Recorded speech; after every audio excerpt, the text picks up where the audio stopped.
오늘 주시는 하나님의 말씀은 빌립보서 4장 11절로 13절입니다. 우리 한 절씩 교독하고 마지막 절은 함께 읽겠습니다. 내가 궁핍함으로 말하는 것이 아니니라.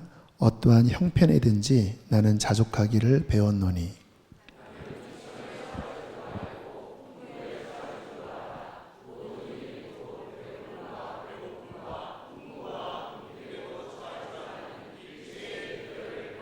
함께 읽겠습니다.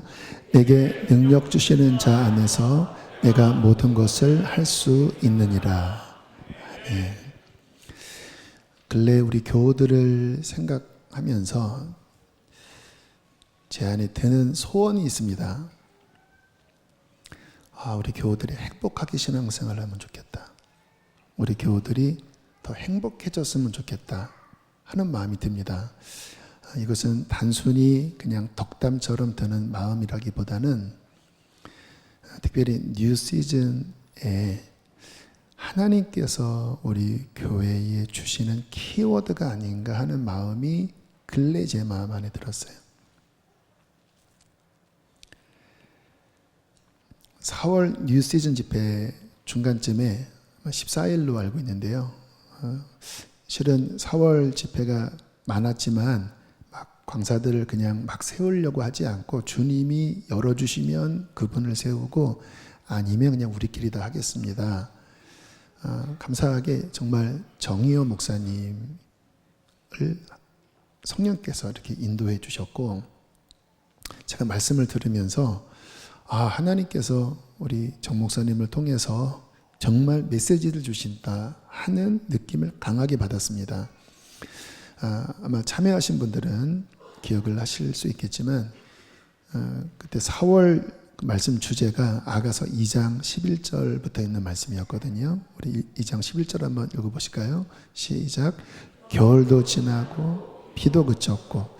근데 이 말씀을 정의호 목사님이 이제 바깥에서 이렇게 접하면서 이거는 그냥 정한 말씀이 아니라 뭔가 하나님께서 이 교회를 향한 그러니까 예언적 선포라고 그렇게 말씀을 하셨는데 어떤 의미냐면 그러니까 하나님이 확증으로 주시는 그냥 사람이 만든 게 아니라 하나님이 주신 어떤 주제와 또 성경 구절이다라고 하는 강한 느낌을 받으셨다고 하면서 이 구절 안에 있는 히브리어 단어 2개를 풀어서 설명을 해주셨습니다. 먼저 겨울이라고 하는 단어를 보면 이 아가서 2장 11절에 세타우라고 하는 단어를 썼는데 이 겨울은 아가서에만 이 세타우라고 하는 겨울을 썼대요. 다른 단어는 제가 지금 그까진 정리를 지금 못 해봤는데 다른 히브리어 겨울은 수확 후의 쉼, 축복 그 단어인데 이 아가서 2장 11절에 쓰여졌던 이 겨울은 세타우는 혹독한 시련, 인생의 암흑기 그 뜻을 내포하는 히브리어 단어라고 그렇게 풀어주시더라고요. 그리고 지나고 라는 단어는 아바르라고 하는 단어인데 이것은 단순히 계절이 바뀌는 어떤 그것을 의미하기보다는 정말 시즌의 변화. 다시 말하면 이스라엘 백성들이 광야 40년을 끝내고 요단을 지나고 가나안 땅으로 들어갈 때 아바르를 썼다고 그래요. 그러니까 차원이 바뀌는 하나님이 주시는 역사의 어떠한 차원이 바뀌는 이 표현을 할 때 아바르 그래서 세타우 아바르 겨울도 지나고 할 때 인생의 그 겨울이 아바르 차원이 바뀌는 이 단어를 설명해 주시면서 이 말씀은 주님이 우리 수지선언 목자교회에 주시는 어떤 예언적인 그런 어떤 메시지라는 감동을 풀어주실 때 정말 깊은 울림이 있었습니다. 또 많은 분들이 이 말씀 속에 또 삶의 조명을 받으면서 많은 분들이 눈물을 흘리면서 기도를 했었어요. 자, 그런데 오늘 특별히 행복이라고 하는 제가 마음이 요즘 많이 들었다고 하잖아요. 이 행복이라고 하는 이 키워드가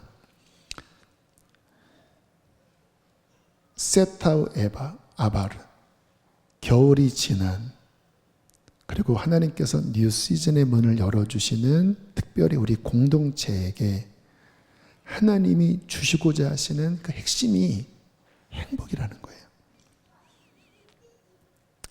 우리가 주님 안에서 행복해야 하고 그 행복의 그 기쁨의 신앙으로서 하나님께 영광 돌리는, 제 안에 그러한 간절한 바람이 근래에 들었습니다. 여러분, 우리의 인생의 행복은 너무나 중요한 요소입니다. 행복하지 않은 인생, 내가 결혼을 했는데, 내가 아이를 낳는데, 내가 교회를 다니는데 행복하지 않아요. 진짜 불행한 것 아닙니까? 인생이 행복하지 않고 살아간다고 하는 것은 너무나 비참하고, 그러한 인생은 차라리 안 사는 게 낫겠다 할 정도의 인생이 되지 않겠습니까? 전도서에 보면 이 행복에 대하여 굉장히 의미심장한 말씀을 우리에게 보여주고 있는데요. 제가 좀 읽어볼게요. 전도서 6장 1절 보면, 내가 해 아래에서, 이 해 아래는 이 인생, 세상을 의미합니다. 한 가지 불행한 일이 있는 것을 보았노니 이는 사람의 마음을 무겁게 하는 것이다. 어떤 사람은 재물과 부요와 존귀를 하나님께 받았으나 하나님께서 그가 그것을 누리도록, 행복해하도록 허락하지 아니하셨으므로 다른 사람이 누리다니. 많은 것들을 가졌는데 행복을 누리지 못한다는 거예요. 이게 인생의 불행하고 마음을 무겁게 하는 일이라는 것입니다. 여러분, 주변에서 많이 보지 않습니까? 재벌 2세, 3세인데 그 많은 것을 가지고도 행복하지 않아서 마약을 하고 또 감옥에 가고. 자, 3절. 사람이 비록 100명의 자녀를 낳고 또 장수하여 사는 날이 많을지라도 그의 영혼은 그러한 행복으로 만족하지 못한다면. 6절. 그가 비록 1000년의 갑절을 산다 할지라도 행복을 보지 못한다면 마침내 다 한 곳으로 돌아가는 것뿐 아니냐? 직역하면 불행한 일이다라는 거예요. 행복을 보지 못하면, 1000년의 갑절을 살고 100명의 자녀를 낳는다 할지라도 행복을 누리지 못하는 인생이라면 그것은 해 아래에 불행한 일이고 내 마음을 무겁게 하는 인생의 어둠이라는 거예요. 행복이 그만큼 중요하다는 것입니다. 행복을 누릴 줄 아는 자, 가졌어도 행복을 누리지 못하는 자. 여러분은 어떠세요? 예수님을 믿는 사람 가운데서도 실은 행복을 누리지 못하는 분들이 계시고, 또 한때는 누렸다가 지금은 정말 행복하지 않는, 답답하고 짜증나는 그러한 삶 가운데 들어간, 겨울이지요, 계십니다. 그러나 신앙생활은 실은 이 측면으로 바라볼 때 행복을 발견하는 게 신앙생활이지요. 오늘 본문의 사도 바울이 이렇게 우리에게 고백을 하고 있습니다. 빌립보서 4장 11절에 보니까 내가 궁핍함으로 말하는 것이 아니니라. 아마 궁핍한 상황이었던 것 같아요. 그러니까 내가 지금 가난하기 때문에 이런 말을 하는 거 아니다, 그 말이죠. 어떠한 형편에서든지 나는 자족하기를 배웠다. 내가 지금 가난한데 나 그래도 불행하지 않아. 나 만족하고 있어. 행복해하고 있어. 12절. 나는 비천에 처할 줄도 알고 풍부에 처할 줄도 알아. 모든 일, 곧 배부름과 배고픔과 풍부와 궁핍에도 처할 줄 아는 일체의 비결을 배웠노라. 이 비천이라고 하는 표현에 한번 생각을 해보세요. 낮아지게 되었다는 거거든요. 뭐 재산을 잃었든지 아니면 명예의 손상을 입었든지. 여러분, 사람이 비천하게 되었다, 낮아지게 되었다고 하는 것은 슬픈 일입니다. 내 명예가 실추가 되고 사람이 자존감으로 사는 거 아니겠습니까? 근데 그 자존심이 짓밟혔어요. 슬퍼할 일이 아닙니까? 근데 바울은 비천에 처할 줄도 알고 괜찮아 그 말이지요. 또 풍부에 처할 줄도 알고, 여러분 사람이 어려울 때만 문제가 아니라 잘 나갈 때도 문제이긴 하지요. 사람이 또 교만해지잖아요. 그런데 본인은 그 모든 환경 가운데 흔들리지 않고 만족하고 감사할 줄 아는 일체의 비결이라고 표현했습니다. 뭡니까? 뭔가 이거 대단한 거구나. 이게 신앙의 힘이구나. 나는 이거를 발견했어. 13절 함께 읽겠습니다. 시작. 내게 능력 주시는 자 안에서 내가 모든 것을 할 수 있느니라. 할렐루야. 내게 능력 주시는 자 안에서 내가 예수 믿고 그분이 내 안에 계시면서 내 삶에 능력을 주시는데, 어떤 능력을 주십니까? 모든 환경을 자족하면서 감사하면서 극복하면서 그것을 감당할 능력을 주신다는 거예요. 그분 안에서 나는 뭐든지 할 수 있다. 뭐든지 할 수 있다. 결국 바울이 순교당했잖아요. 근데 어떻게 가능했을까요? 불행했을까요? 능력 주시는 주님 안에서 나는 모든 환경 가운데 감사하고 기뻐하고 행복해하고 만족할 줄 아는 비결을 배웠다라는 것입니다. 이게 참된 신앙의 힘이겠죠. 좀 잘 되면 행복해하다가 좀 어려워지면 세상 무너진 것처럼 낙심하고 불평하고 원망하고, 그럼 주변 사람이 야, 저 사람 진짜 믿는 거 맞아? 우리의 자녀가, 우리 엄마 아빠 정말 믿는 거 맞아? 그렇게 오해하지 않겠습니까? 우리의 인생에는 좋을 때도 있고 비천해질 때도 있어요. 누구나 다 그렇습니다. 근데 중요한 건 뭐냐면 내게 능력 주시는 주님이 나와 함께 하십니다. 그리고 주님께서 힘 주세요. 더 놀라운 것은 무엇입니까? 망한 것 같았는데 주님 안에 있다면 모든 것이 합력해서 선을 이루세요. 그분이 주인이시니까. 그분은 선하신 분이시니까. 저희 가족은 5월 1일부터 실은 몇 주간 가족 여행을 다녀왔습니다. 저는 이런 말씀 드릴 때면 좀 죄송스러워요. 왜냐하면 우리 교우들 중에 힘들고 또 그러한 시간을 갖지 못하는 분들이 많으시기 때문에 혹시 마음이 불편한 이야기가 아닐까 하는 생각이 들어서 좀 조심스럽지만, 그러나 하나님의 허락한 시간이었다고 제가 믿기 때문에 잠깐 좀 그 간증을 나누려고 합니다. 지난 2년은 저나 저희 가족이나 인생의 가장 혹독한 겨울의 시간이었습니다. 걱정되더라고요. 아이들이 사춘기인데 교회에서 그런 모습들을 볼 때 야, 얘네들에게 큰 상처가 될 수도 있겠다.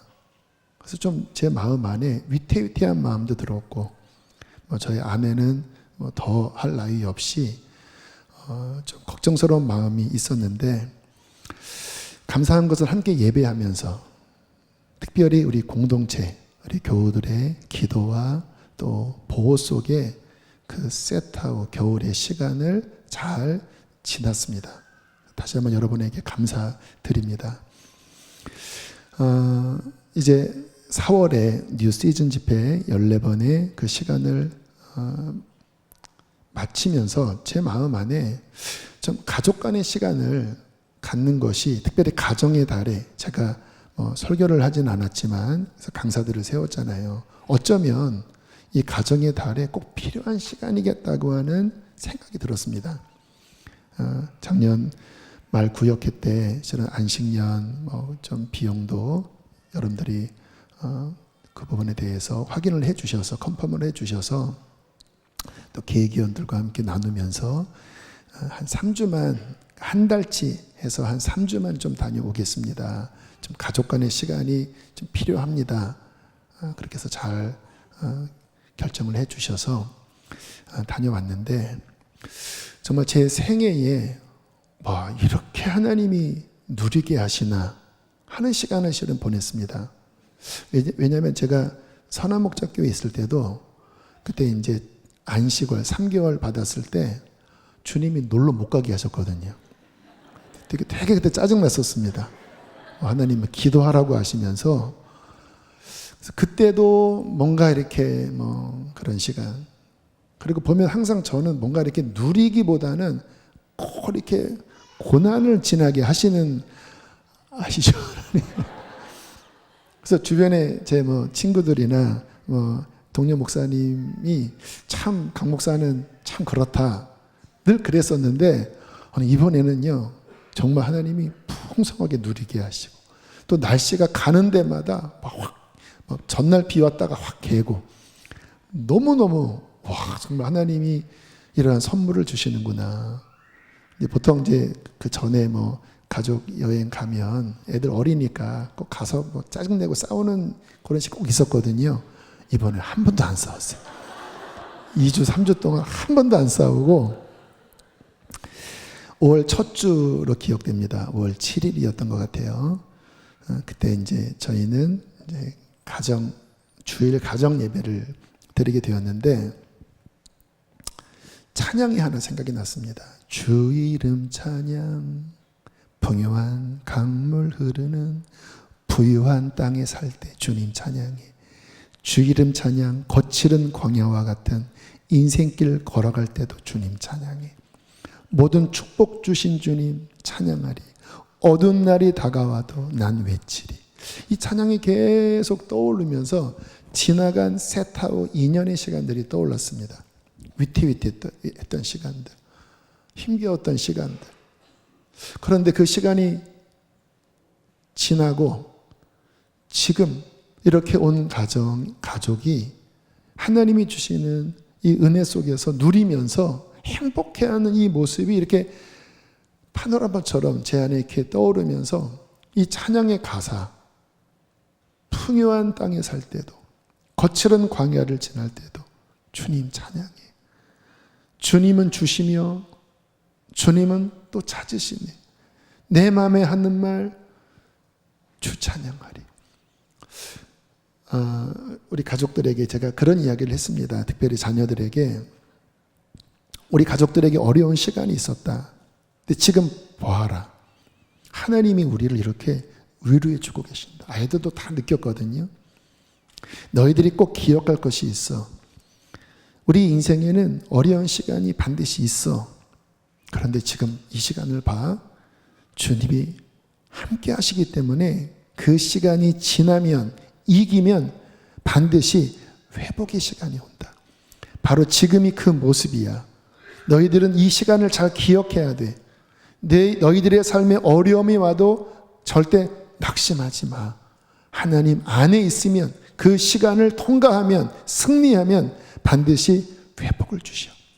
그리고는 인터넷 찬양을 찾아서 이 찬양 계속 불렀습니다. 몇 번을 반복해서 부르면서 기도했던 것 같아요.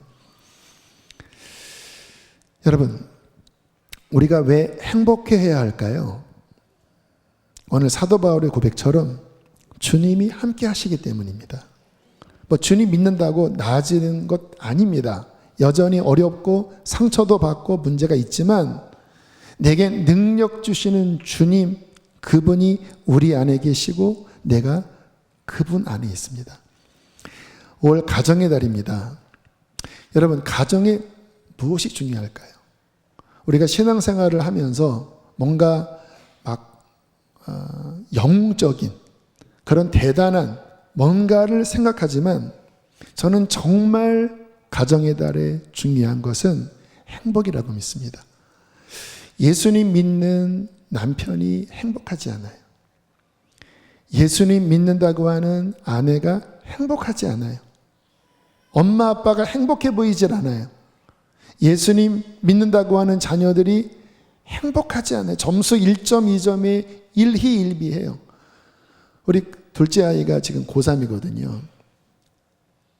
이제 생소해강 학교를 다니는데 우리 선생님이 이번 어쨌든 여러 생기부 쓰는 데 있어서 이 2주간 빠지면 조금 부담이 됩니다. 그래서 제가 뭐라고 했는지 아세요? 괜찮아요.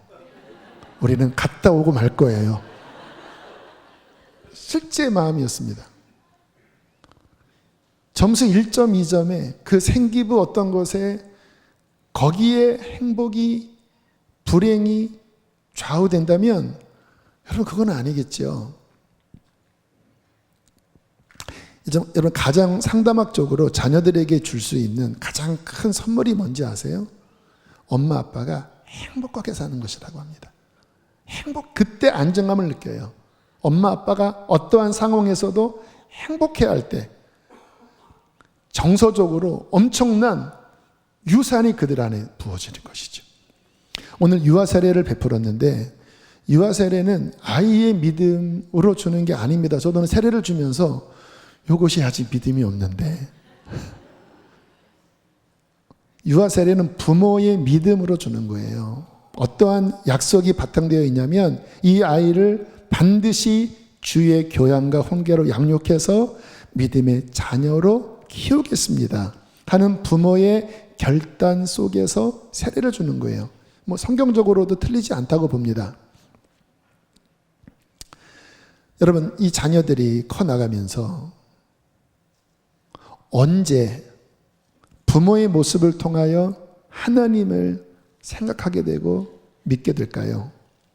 저는 가장 중요한 게 정말 엄마 아빠가 예수님 때문에 행복해하는 모습을 볼 때 하나님을 향한 관심을 갖게 되리라 믿습니다. 특별히 어려움이 왔어요. 저희 가정처럼 어려움이 왔어요. 제가 아이들 어릴 때 키우면서 느끼는 게 뭐냐면 이게 조그만 뭐 생후 몇 개월 안 된 아이들도요, 아기들도 이 엄마 아빠의 감정에 굉장히 정확하게 반응을 하면서 캐치를 해요. 예를 들어서 크게 기도하잖아요. 쫙 하고 기도하면 아이가 생글생글 웃어요.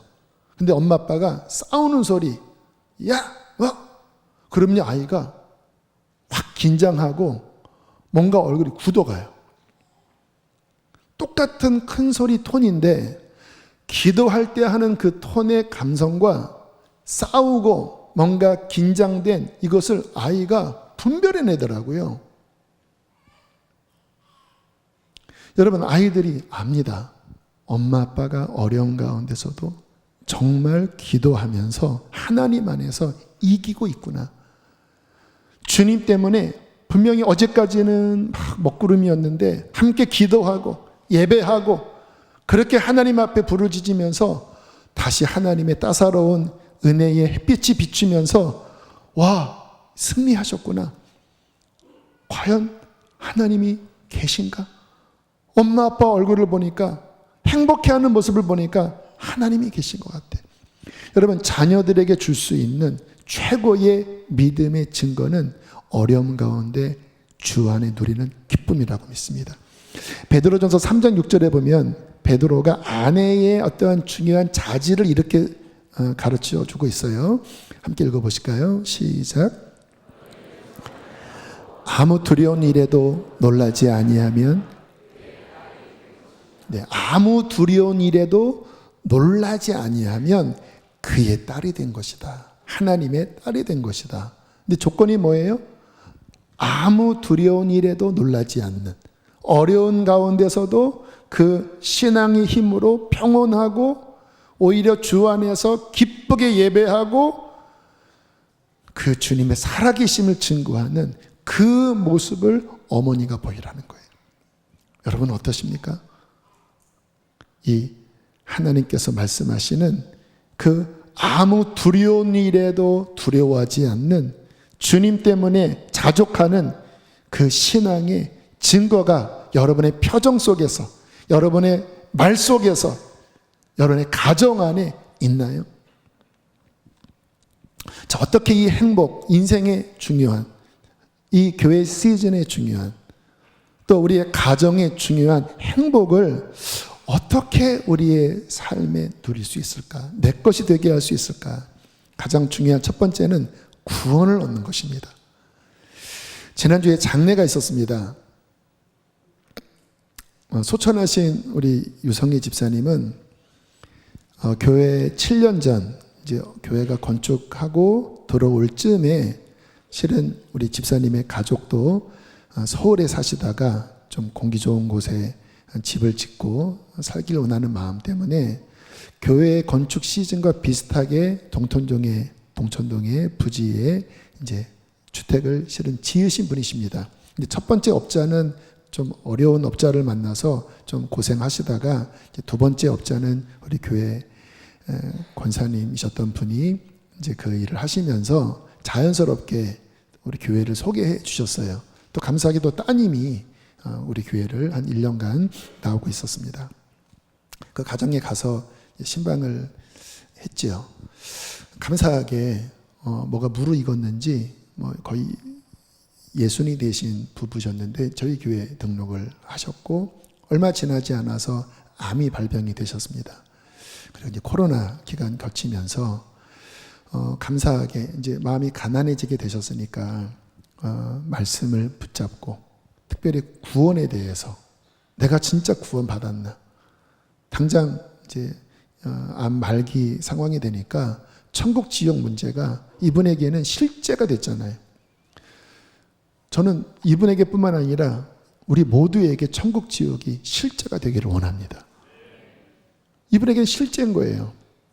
병적으로 그런 거예요. 그러면서 제가 그 보고서를 보면 내가 정말 구원 받았는지 진짜 나도 하나님 만나고 싶다. 나도 이 간증 때 듣는 그와 같은 경험을 나도 하고 싶다라고 하는 그러한 구원에 대한 갈망을 이제 근래에 작년에 계속 이분이 표현을 하셨다고 해요. 이제 그러다가 올해 병세가 더 위중하게 되셨고 그리고 이제 지난주에 주님의 부름을 받으셨습니다. 제가 발인 예배에 갔는데 좀 특이한 점이 있었습니다. 따님이 얼굴이 밝으시더라고요. 보통 그렇게 엄마가 돌아가셨을 때 따님은 가장 힘들어 하거든요. 근데 너무 이렇게 표정이 밝아 보여서 참 감사하다 하는지 마음이 들었고 어제 토요일 날 이 가정이 유아 세례 때문에 나온 것 같아요. 식당에서 잠깐 뵈서 제가 마음 괜찮냐고 좀 걱정스러웠기 때문에 이야기를 하니까 그 간증을 하더라고요. 우리 엄마가 천국 간 것이 너무나 믿겨지기 때문에 나는 슬프지 않다라는 거예요. 그러면서 두 가지 간증을 하더라고요. 이제 5월 초에 병세가 심해지면서 이제 몰래 아무튼 이제 중환자실에 가서 엄마와 이렇게 대화를 나누면 자꾸 엄마가 의식이 가물가물하는 가운데 이제 머리도 빠지셨을 거 아니겠습니까? 왜 자꾸 면사포를 씌워 그러시더래요. 뭐라고? 엄마 뭐라고? 왜 자꾸 면사포를 씌워? 막 그러면서 막 뭔가 이렇게 머리에 손을 대시면서 왜 면사포를 씌워 그러시더래요.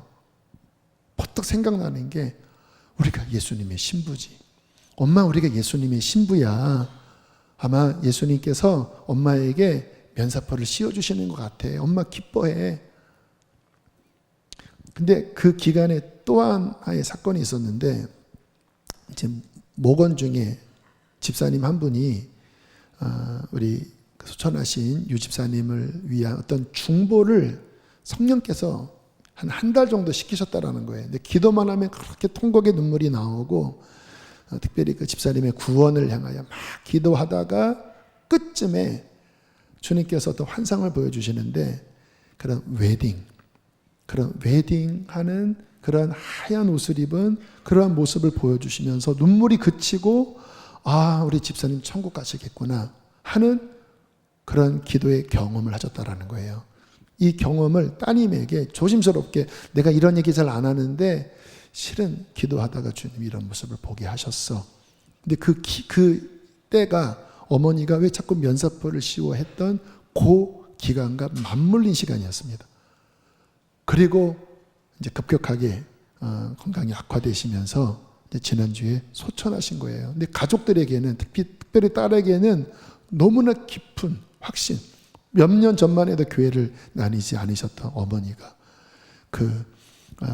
이제 유고를 묻은 거기에 집사라는 이름이 있고 그리고 이제 한 4월부터는 어머니 안에 구원의 확신이 들어서 자꾸 물어보면 난 천국 갈 확신이 있다라고 하는 그 신앙의 고백을 하시고 그 면사포와 그 웨딩에 대한 이 확신이 너무 들어서 이것이 큰 위로가 되었다라는 것입니다. 여러분, 구원은 그 자체로 어마어마한 것입니다. 하나님께 죄사함을 받고 내 이름이 생명책에 기록이 되고 내가 몸이 죽어도 나는 주님 안에서 죽지 않은 영생을 얻어 하나님 아버지 집에서 예수 그리스도의 신부가 되어 영원히 사는 이 복을 받았다고 하는 것이 실제고 이것이 믿겨지면요, 이 세상에 있는 암이든 경제적인 손실이든 비천함이든 그 모든 것들이 이 엄청난 구원의 축복 앞에 다 아무것도 아닌 게 됩니다. 왜냐하면 이게 너무 크니까. 우리의 짧은 인생에 이 땅이 전부라면 정말 그 돈의 손실, 건강의 손실은 큰일이죠. 그런데 이 구원이라고 하는 어마어마한 것이 우리에게 주어진 것이 실제고 이것이 정말 내 안에 믿겨진다면 사도 바울처럼 그와 같은 인생의 문제들은 주 안에서 너무나 작은 것으로 작아지게 되면서 이 구원의 기쁨으로 감사하고 만족할 수 있는 것입니다. 여러분, 구원을 받지 못하셨다면 구원을 받으십시오. 이게 인생의 가장 중요하고 가장 큰 것입니다. 구원을 받았는데 이 구원의 어마어마함을 자꾸 생각하지 않고 문제에 집중하는 분이 계시다면 행복하지 않을 거예요.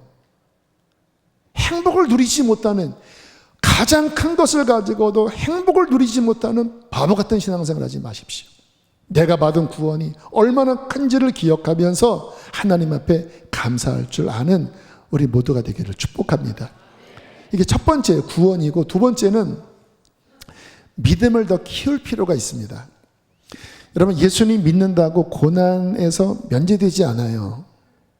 오늘 간증하신 우리 집사님 둘째 아이의 그러한 심장의 문제, 또 감사하게 주님께서 고쳐주셨죠. 그런데 또 이 가운데에는 그렇게 기도해도 고쳐지지 않는 그런 가정도 있을 수 있습니다. 여러분, 그런 가운데 우리가 가져야 될 중요한 믿음은 무엇이냐면, 하나님께서 함께하고 계시고 내가 주님 안에 있다면 주님은 모든 것을 합력하여 선을 이루실 것이라고 하는 절대 믿음입니다. 유명한 우리 성어, 사자성어 있죠. 고진감래. 뜻이 뭐지요? 쓴 것이 닿으면 단 것이 온다. 인생의 고난이 지나면 또 좋은 것이 온다라는 말인데, 이 고진감래와 연결되는 성경 구절이 시편 126편 5절 6절입니다. 우리 크게 읽어보실까요? 눈물을 흘리며 씨를 뿌리는 자는 기쁨으로 거두리로다. 울며 씨를 뿌리러 나가는 자는 반드시 기쁨으로 그 곡식단을, 아멘이십니까? 고진감래지요. 울며 씨를 뿌리는 시간이 있지요. 왜? 필요하니까. 그런데 그것이 끝이 아니라는 거예요. 그렇게 뿌리면, 그렇게 눈물의 씨를 뿌리는 자는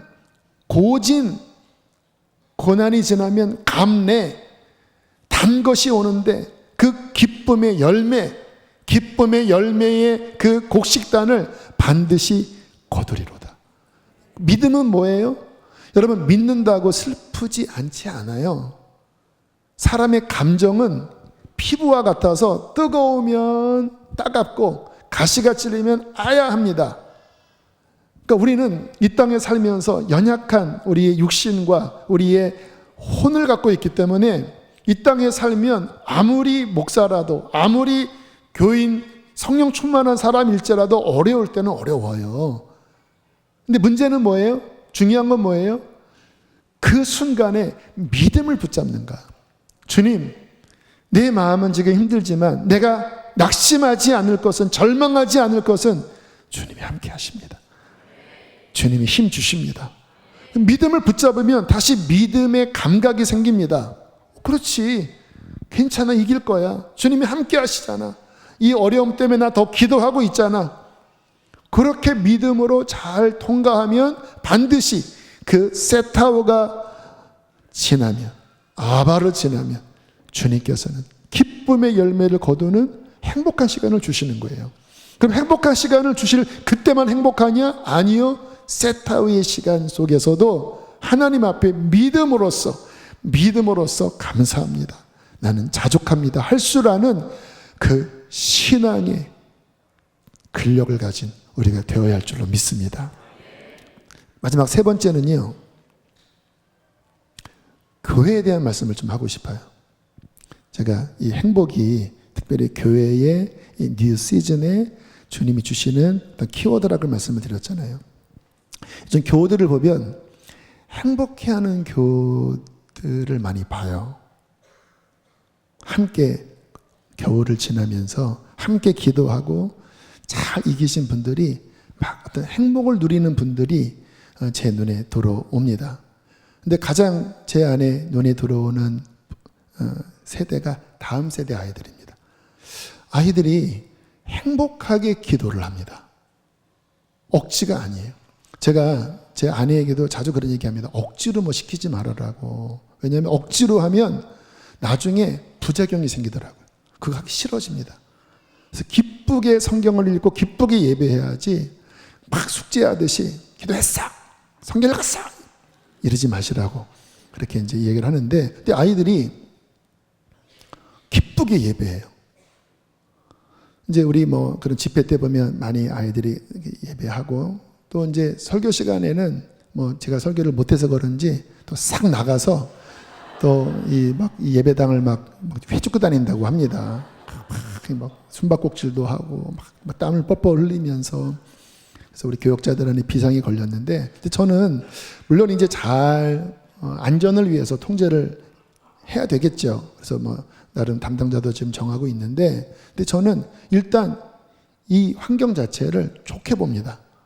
왜냐면 아이들의 기억에 그때 2시간, 3시간 예배할 때 행복한 거 아닙니까? 앞에 나와서 뭐 딴짓도 하지만 그렇게 예배하고 기도하는 것이 행복하고, 엄마 아빠와 함께 선교 나갈 때, 그리고 엄마 아빠와 함께 교회 나와서 그 신앙생활 한 것이 행복하다면, 혹시 좀 방황해서 하나님을 떠나는 시간이 혹시 있다 할지라도 결국 세상 나가면 쥐엄 열매 먹는 거거든요. 잘 되는 것 같다가 어려워지거든요. 그럼 어떤 기억이 떠오르겠습니까? 내 아버지 집에 그때 그 행복했던 기억이 떠오를 때 돌아가는 거거든요. 그래서 참 감사합니다. 행복하게 아이들이 신앙생활을 하는. 지난 금요일 날 집회를 마치고 제 사무실에 밤늦게 올라가는데, 갑자기 한 청년이, 이제 3층이 좀 어두운 가운데 있는데 한 남자 청년이 제게 이렇게 쑥 다가와서 질문을 하더라고요. 본인은 우리 교회에 나온 지 불과 한두 달밖에 안 된 초신자라는 거예요.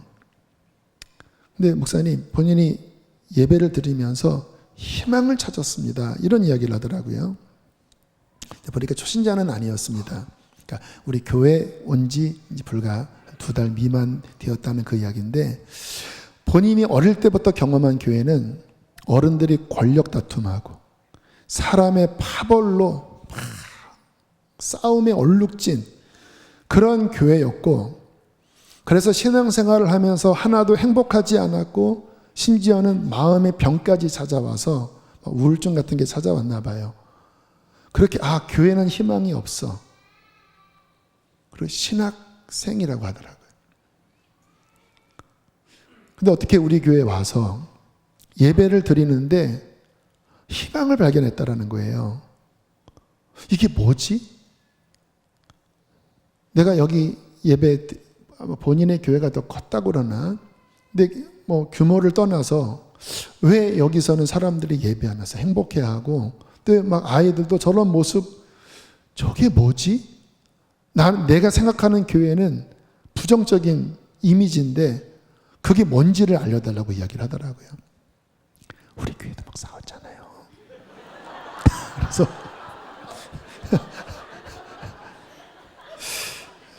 제가 이제 그런 이야기를 했습니다. 우리 교회도 부족하다. 그러나 12년 동안 13년 가까이 되는 이 목회 기간 가운데 내가 놓치지 않으려고 했던 한 가지가 있다. 교회가 육신의 흐름을 따라가지 않고 성령님을 따르려는 것. 종교나 전통보다 생명을 따르려는 방향성이다. 생명. 아마 이 부분은 제가 누차 말씀을 드렸어도 진짜 이해 못하세요, 교인들이. 그렇지 않고 오해하세요. 그 청년이 그랬습니다. 당신이 우리 교회 안에서 본 그것은 바로 그것을 본 것일 것이다. 교회 안에 예수 믿고 성령이 운행하시면서 그 생명 안에서 아이들이 살아나고 그 생명 안에서 사람들이 뜨겁게 예배하는 아마 그 열매를 보고 네가 이게 뭐가 다르구나, 뭐가 있나 보다. 들어와 보면 여전히 우리 안에도 문제도 있고 부족한 것도 있지만 내가 형제에게 내가 확실하게 얘기하는 것.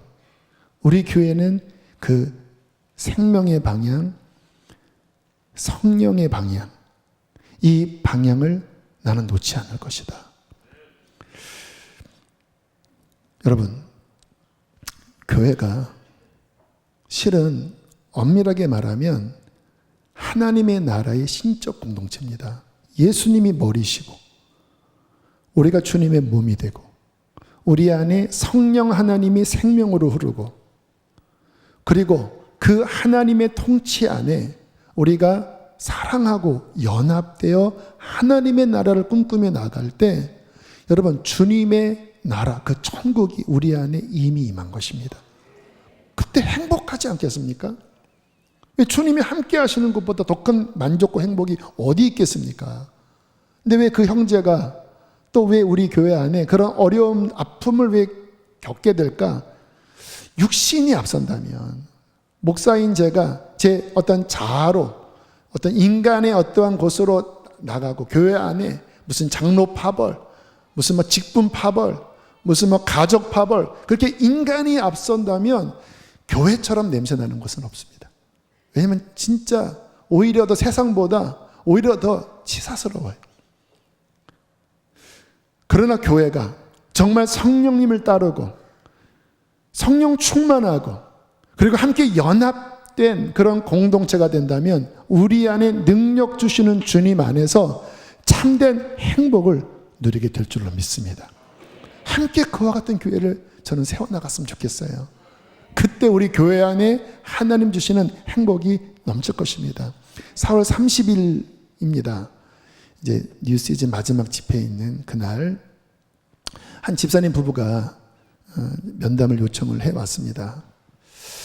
오셔서 하시는 말씀이 4월달 이제 마지막 주일이었던 것 같아요. 지구호 목사님께서 캄보디아 그때 그 신학생들과 함께 간증을 했잖아요. 그때 무슨 간증이 있었냐면 그 제자교회 캄보디아에 있는 제자교회 한 교회에 운송수단이 없어서 아이가 전도사님 왜 우리는 차가 없어요 했더니 전도사님이 주님이 주실 거야 걱정하지 마. 그 간증을 잠깐 하셨었거든요. 근데 이 집사님 부부 안에 그 간증이 딱 걸리셨다라는 거예요. 그러면서 기도만 하면 네가 그거를 좀 헌신해라. 근데 이제 사업이 좀 어려워지는 가운데 있어서 현찰이 없었다라는 겁니다. 근데 기도만 하면 자꾸 주님이 네가 헌신해라. 주님 없어요. 근데 갑자기 한 1주인가 2주 지났는데 그 장롱 속에 있는 그거 있지 않냐. 갑자기 장롱을 말씀하시는데 불현듯이 아마 뭐 몇 년 전이었던 것 같은데 금 2냥을 사서 한 냥은 이제 한 아이에게 한 냥은 한 자녀, 두 자녀에게 그 몫으로 이렇게 금 2냥을 따로 이렇게 포장을 해서 혹시 모르니까 엄마가 이 장독 밑에 숨겨둘 테니까 까먹으면 너희들이 얘기해라. 그게 생각났다는 거예요. 근데 성령께서 그 장롱, 그 밑 완전 꼼짝마 아닙니까? 너무 놀래서 그거를 꺼내고 그리고 자녀들에게 실은 주님이 감동 주셔서 이것이 헌금하려고 한다 했더니 엄마 하라고 엄마 아빠 하라고 근데 그 차량값이 이거 바퀴 하나 살 수 있겠냐고 근데 어쨌든 주님이 감동 주셔서 갖고 오신 거예요. 근데 제 생각에 캄보디아에서 우리나라 그런 큰 차를 아마 이야기하는 게 아닌 것 같은 거예요. 그래서 일단 헌금을 하시고 소통을 해보겠다고 했더니 다음 그림이었습니다. 요거 오토바이의 뒤에 4,000불입니다. 그 금액 안에 들어가요. 여러분, 누가 가장 기쁠까요? 헌신하신 그분들 얼마나 기쁘겠습니까? 또 누가 기쁠까요? 그 캄보디아 현지에 있는 그 아이들, 전도사님 진짜 하나님 살아계 응답하셨다 하지 않겠습니까? 누가 기쁠까요? 담임 목사. 주님께서 일하시는 모습 얼마나 행복한지 몰라요. 누가 기쁘고 행복할까요? 우리 주님 너무 행복하실 거예요. 이제 저희 교회 안에 그와 같은 일들이 많이 일어납니다. 이번에 분리개 쪽도 그렇고 또 필리핀에 제가 작년에 갔을 때 그 깜된 공동체 마당을 보여주면서 여기에 아이들 독서실을 좀 공부하는 독서실을 세우면 좋겠다고 선교사님 말씀하셨는데 우리 교우 중에 한 분이 그거 다 지을 수 있는 헌금을 해 주셔서 지금 건축 들어갔어요. 여러분, 교회가 정말 성령 충만하고 주님 그분만을 드러내는 그러한 생명 공동체가 되잖아요. 그러면 그 하나님 나라의 선한 일들이 일어납니다. 여러분, 인생의 행복, 여러분 인생이 불행한 근원적인 이유가 결국 죽을 것, 썩을 것이라고 하는 결과 때문에 그래요. 그런데 썩지 않을 그 영원한 하나님의 나라, 그 하나님의 운행, 그 하나님의 생명 안에 우리가 들어가고 교회 안에 그 하나님의 생명의 일이 막 일어나서 그런 선한 열매들, 구원 얻는 역사들이 일어나는 그 현장에 우리가 정말 종으로서 한 작은 부분으로서 쓰임받는 것처럼 행복한 일이 어디 있겠습니까? 뉴 시즌에 주님께서 행복이라고. 하나님, 우리 교우들이 그렇게 행복했으면 좋겠습니다. 막 육신적인 것에 막 서로 아웅다웅하는 것이 아니라, 그래서 솔직히 제 마음에 직분도 평준화시키고 할렐루야 다 막 성도가 되고 다 그런 거 하나도 중요하지 않고 진짜 주님이 행하신, 주님이 역사하신, 어떠한 교회 오래 다녔으니까 내가 무슨 직분을 가져, 이게 아니라 그 주님의 생명 앞에 주님을 자랑하고 구원받은 그 하나님의 영광을 자랑하고 세상 어두운 곳에 하나님의 선한 그 빛과 소금의 역사에 그 아름다운 열매를 하나님께 올려드릴 때 행복하게 될 것입니다. 이 은혜가 우리 교회 안에 넘치게 될 줄로 믿습니다. 우리 함께 시간 찬양하시겠습니다.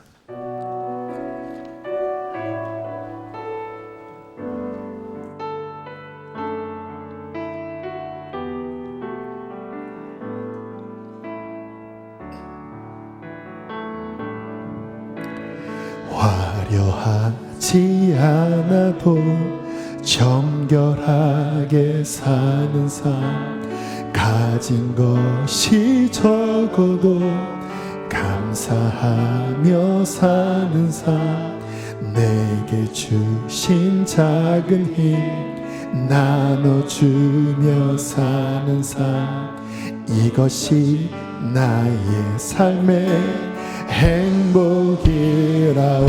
이것이 행복, 이것이 행복이라오. 세상에 알 수 없는 하나님 선물, 이것이 행복이라오.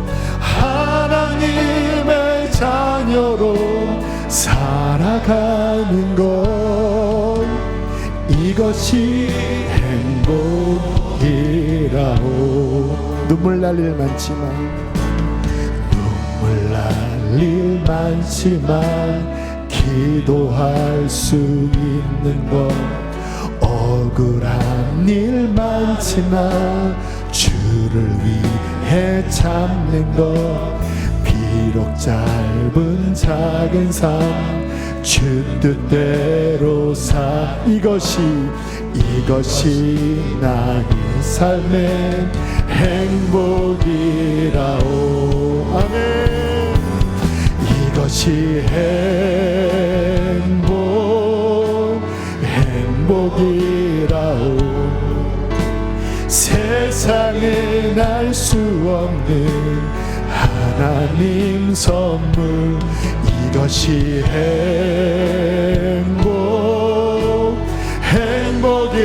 행복이라오. 하나님의 자녀로 살아가는 것. 이것이 우리 2절 다시 한번 고백하고 기도하면 좋겠습니다. 눈물 날 일 많지만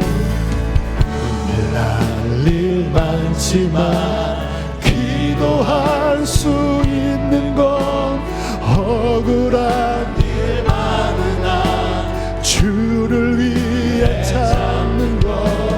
비록 짧은 작은 삶 주 뜻대로 사는 것. 이것이 나의 삶의 행복이라오. 이것이 아멘 행복이라오. 세상은 알 수 없는 하나님 선물. 이것이 주여 행복이라오. 하나님의 자녀로 살아가는 것. 이것이 행복이라오. 여러분 행복하신가요? 예수 믿는 엄마로서, 예수 믿는 아빠로서, 예수 믿는 남편과 아내로서 행복하신가요? 하나님, 내가 잃은 것은 무엇입니까? 놓고 있는 것은 무엇입니까? 하나님, 내가 주님 안에 구원의 기쁨과 그 구원의 큰 은총으로 아버지 모든 일에 감사하게 하여 주십시오. 특별히 교회를 향하여 하나님, 주님께서 열어주시는 뉴 시즌에 발맞추어 열심히 행복하게 가는 분도 있는 반면 자꾸 육신의 생각, 자꾸 뭔가 인간의 판단으로 주저주저하고 불평해하는 분들도 계십니다. 주님, 우리 교회가 성령 안에서 주님이 이끄시는 그 생명 공동체로 가는 이 방향에 내가 동의하고 연합하고 순종합니다. 하나님 하나 되어 하나님 주님이 이루시는 그 생명의 열매를 아버지 이곳에서 맛보기를 원합니다. 눈물을 흘리며 씨를 뿌렸던 시간이 있지만 기쁨의 고진감래 열매를 맛보게 하여 주시옵소서. 주님, 이 행복이 우리의 가정에, 우리의 인생에, 교회 안에 충만하게 되기를 주님 축복하여 주시옵소서. 주여, 두 번 부르시고 함께 기도하시겠습니다. 주여, 주여. 오 하나님 감사합니다. 세상은 알 수 내가 궁핍함으로 말하는 것이 아닙니다. 어떠한 형편에서든지 나는 자족하기를 배웠느니 나는 비천에 처할 줄도 알고 풍부에 처할 줄도 알아. 모든 일 곧 배부름과 배고픔과 풍부와 궁핍에도 처할 줄 아는 일체 비결을 배웠노라. 내게 능력 주시는 자 안에서 내가 모든 것을 할 수 있느니라. 겨울도 지나고 비도 그쳤고 주님 지면에는 꽃이 피고 반구의 노래소리를 들리는 이때 나의 사랑 나의 어여쁜 자야 일어나 함께 가자. 나의 사랑 나의 어여쁜 자야 일어나 함께 가자. 하나님 주님과 함께 손을 잡고 주님 주시는 행복을 누리며 주님 이 땅에 하나님의 영광을 돌리며 주님 그렇게 살아가는 우리의 인생 될 수 있도록 하나님 축복하여 주십시오. 할렐루야. 우리 함께 고백하실까요? 이것이 행복, 이것이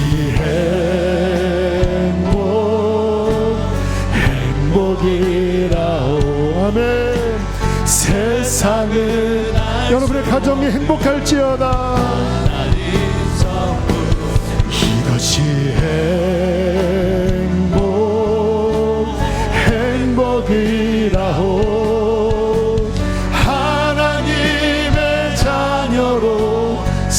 살아가는 것 이것이 행복이라오. 하나님, 주께서 주신 말씀을 선포했습니다. 행복한 뉴 시즌의 가정 되게 해주십시오. 행복한 뉴 시즌의 신앙생활 되도록 우리 수지선화 목적교회 더 하나님의 은총을 부어 주시옵소서. 하나님, 예수 믿고 성령 충만하여 오직 하나님 생명 안에서 주님의 영광만을 드러내며 주님의 행하신 일, 그 생명의 일을 마음껏 누리며 열매 맺는 그 행복이 우리 사랑하는 교우들 안에 이들의 인생에 신앙에 넘치기를 축복합니다. 우리의 자녀들의 눈이 열려서 그 살아계신 하나님을 보고 그 하나님, 행복한 하나님을 믿고 아버지 평생을 하나님께 헌신하며 사는 그 다음 세대의 구원의 축복을 하나님 이미 열어주고 계심을 찬양합니다. 우리 교우들을 통하여 열방의 선한 일들을 일어나게 하시는 주님을 찬양합니다. 더 커지게 하여 주시고 더 확장되어지게 하여 주시고 주님 더 하나님께 영광을 돌리게 하여 주시옵소서. 고난 중에 있는 이들이 있습니다. 그러나 바울이 궁핍과 비천함 중에서도 능력 주시는 주님 안에 넉넉히 기뻐하며 자족했던 것처럼 그 믿음으로 세타우의 시간을 아버지 지날 수 있도록 힘을 부어 주시옵소서. 귀하님을 봉헌합니다. 기쁘게 흠양하시고 하나님 이 예물이 선하게 사용되어지며 사랑하는 교우들의 기업과 일터에 복의 복을 더하여 주시옵소서.